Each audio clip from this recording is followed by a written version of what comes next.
Hi, this is Dr. Langley with Pine Ridge Family Medicine here to talk to you about ear pain today.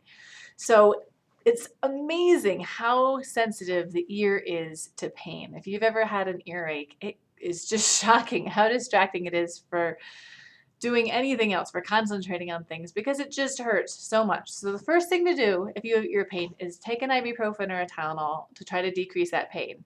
And now, let me give you a couple hints to help you figure out what's going on with your ear.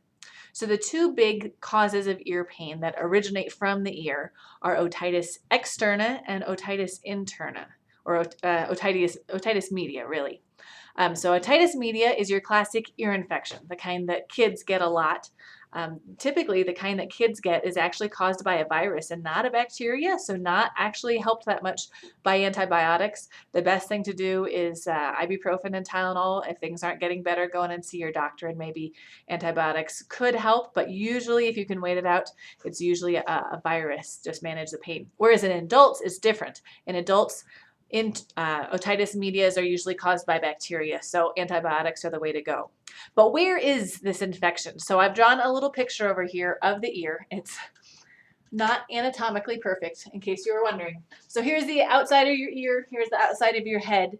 So otitis interna would actually be an infection way over here in some of these semicircular canals, things that have to do with hearing and balance. Otitis media, which is your typical infection, is actually an infection just behind this tympanic membrane.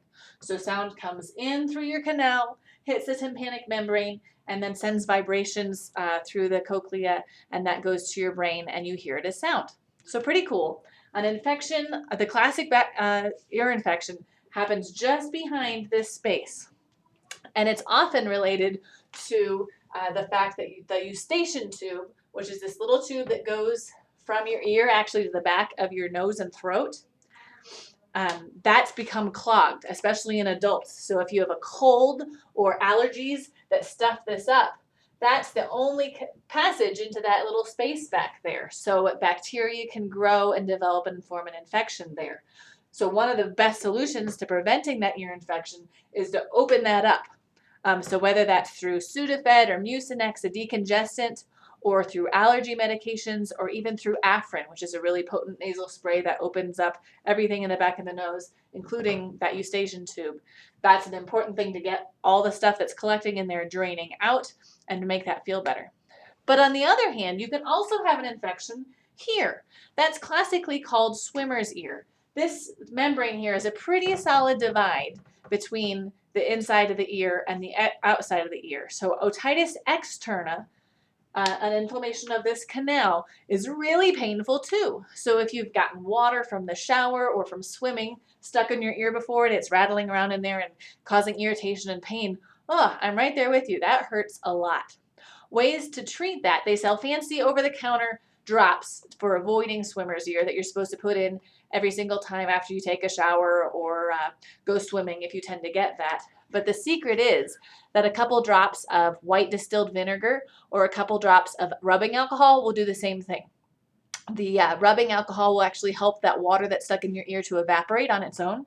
So a couple drops of that is a lot cheaper than those fancy swimmer's ear drops that they sell, and it works just as well to prevent otitis externa or even to treat mild cases of otitis externa. So if you can start feeling it starting to hurt, put in a couple drops of rubbing alcohol. If there's no reason to suspect that you have a hole in your tympanic membrane, usually that hurts a whole lot suddenly. Or unless you've been to an ENT and they poked a hole in your tympanic membrane. Those would be reasons not to put any drops in your ear, ever, if there's a chance of that. But otherwise, a couple drops of rubbing alcohol works wonders.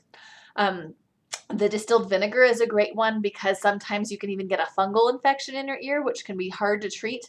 The best way to treat it is with vinegar. White distilled vinegar, acetic acid, lowers the pH in your ear such that the fungus can no longer survive. So usually those are the kinds of otitis externas I see. If it gets bad enough, the external ear canal will actually swell to the point that you can't get drops in there. So that's a good time to see your doctor for sure. You might need some steroids to calm down that inflammation, maybe some antibiotic drops, and maybe dropping the pH with some vinegar as well can be helpful. Sometimes they even have to put a wick to try to get the drops in there, which can be a painful placement. So try not to let it get to that point. Usually people don't though. Usually people's ears are so sensitive they can't even stand it for even a mild case. And that's a good thing. We want to get those treated earlier rather than later. And go in and see your doctor if you have any questions. In the meantime, if you enjoyed this video, check out these other videos that we have or subscribe to our channel right there. Thanks for watching.